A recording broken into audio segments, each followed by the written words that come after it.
All right, let's dive right into this explainer and unpack the deeply emotional, incredibly powerful narrative of Jesus and blind Bartimeus. This story is an absolute masterclass in human determination. We're going to look at the mechanics of this famous biblical encounter, sure, but more importantly, we're focusing on the sheer grit required by Bartimeus to demand change. As you'll see, it's a brilliant case study on finding your voice when society is literally telling you that you don't have one. So what does true courage actually look like when the whole world tells you to just be quiet? To really get the human emotion and the stakes here, put yourself in his shoes for a second. Imagine being completely dependent on the charity of strangers walking by. You're living in total darkness, and society basically treats you like an invisible nuisance. Then suddenly, the one person who could change your entire reality is walking right past you. But there's a literal wall of hundreds of people between you and that chance, and they are actively yelling at you to stay silent. What do? Do you shrink back into the shadows? Or do you find the courage to roar? Section 1. A man by the road. Let's set the stage and look at the historical context of the ground he was sitting on. Okay, so who was Bartimeus? Translating to son of Timaeus, understanding his background is absolutely crucial because it highlights the severe societal expectation for him to just remain unseen and entirely unheard.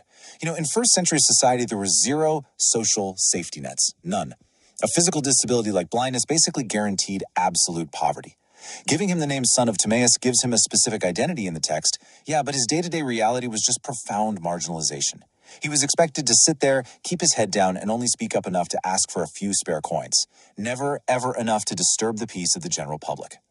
And we see him sitting right in the dust by the side of the busy Jericho road. What's really fascinating here is the stark contrast between the chaotic, noisy world passing him by and his completely stationary, isolated existence. Jericho was this thriving, bustling city, right? Especially during Passover season, when thousands, literally thousands of pilgrims would travel this exact road toward Jerusalem. Imagine the sensory overload for a blind man. The constant shuffling of sandals, the loud chatter of merchants, the dust constantly getting kicked up into his face. He is anchored in the dirt, completely stagnant, while the rest of the world just marches forward with total purpose. That brings us to section 2, a courageous cry for mercy. Because hearing that Jesus is near, Bartimeus makes a choice. He chooses to completely disrupt the expected silence.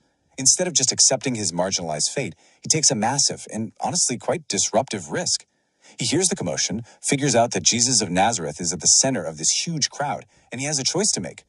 Now, he could have just asked for a coin from the wealthy travelers, right? That would have been the safe, completely expected behavior. But he realizes the sheer magnitude of this specific moment. He recognizes that the one passing by holds the power of total transformation. And so he makes a conscious, radical choice to just throw social etiquette completely out the window. He yells out, "Have mercy on me." This brilliantly illustrates the raw, courageous vulnerability of his plea. He projects his voice over the noise of that entire massive crowd. He doesn't ask for money. He doesn't politely say, "Excuse me." He literally shouts from the absolute depths of his chest, "Have mercy on me." It's a cry of pure desperation, for sure, but it's also a cry of immense clarity. In a society that deemed him cursed or completely unworthy because of his condition, asking for mercy is a profound declaration. It shows he truly believes he's still worthy of being seen and healed by someone of profound authority. Which leads right into section 3, faith against the crowd. So, as you can probably guess, his disruption was not welcomed by the surrounding crowd. The immediate pushback was fierce. They're telling him be quiet while he's crying out even louder. Notice the stark thematic contrast here between the physical noise of the rebuking crowd and the spiritual clarity of Bartimaeus' persistent voice. The crowd's reaction is entirely instinctual. They just view him as a nuisance, an interruption to this very important procession. They scold him, they tell him to pipe down, effectively acting as a physical barrier between him and his goal. But look at his reaction. Does he apologize? Does he retreat? Absolutely not. The text tells us he cries out all the more. He literally uses their resistance as fuel. The crowd's harsh attempts to silence him only amplified his unyielding faith. Have you ever been told to stay quiet when you desperately needed help, only to find that it actually fueled your determination even more? That's exactly what's happening here. The crowd's harshness didn't crush his spirit. It acted like a giant amplifier for his faith. He knew his window of opportunity was closing with every single step Jesus took away from him, and he flat out refused to let the discomfort of others dictate his destiny. And here is where it all shifts. Section 4, the transformative moment. Look at the rapid momentum of this sequence. First, Jesus stops. Second, Jesus calls for him. And third, Bartimeus throws off his cloak and jumps up. It shows exactly how fast the dynamics changes when mercy is finally extended. Think about step one. Jesus stops. An entire marching procession halts because of one marginalized voice. Crazy, right? Then step two. Jesus calls for him. But step three. Step three is perhaps the most fascinating detail of the whole shebang. He throws off his cloak and jumps up.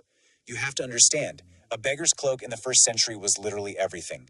It was his bed, his protection from the cold, and the actual mat he used to collect coins on. By throwing it aside before he even reaches Jesus, Bartimaeus is demonstrating absolute, unwavering faith. He is effectively saying, I am not going to need this life anymore. Jesus responds to his plea, and Bartimaeus' sight is completely restored. The crucial takeaway here is the absolute immediacy and totality of this transformation. He shifts instantly from a blind beggar to a man who can see. Jesus simply asks him what he wants, and Bartimaeus just asks to see. Jesus credits Bartimaeus' faith, and boom, instantly his sight is restored. He is no longer anchored in the dust of that Jericho road. He goes from being a stationary outcast to an active follower, literally stepping right into the very procession that just moments ago was trying to silence him. Let's step back and look at the big picture in section 5, the power of persistence. Looking at our core takeaways, we have persistent faith against all odds, unyielding courage in the face of societal rebuke, and transformative mercy that changes a life instantly. These demonstrate that his healing wasn't just about physical sight, it was really about the profound spiritual sight he possessed all along. Even while physically blind, Bartimaeus saw his opportunity way clearer than anyone else in that crowd. He had the persistent faith to keep yelling against all odds. He had the unyielding courage to face down societal rebuke and complete embarrassment, and all of that resulted in transformative mercy. It brilliantly illustrates that sometimes the absolute greatest obstacle to our breakthrough is simply our own willingness to disrupt the status quo and just ask for it. So, how might you apply Bartimaeus' persistent courage in your own life today? I'll leave you with this thought to consider, challenging you to recognize when to raise your own voice, even when the crowd is telling you to stay silent. Where in your life are you just sitting by the road, letting the crowd dictate your limits? Where do you need to throw off the cloak of your old habits and boldly ask for what you actually need? The story of Bartimaeus reminds us that true clarity and transformation often belong to those who are simply brave enough to keep crying out. Thanks for joining me on this explainer. Keep asking those big questions, and I'll catch you next time.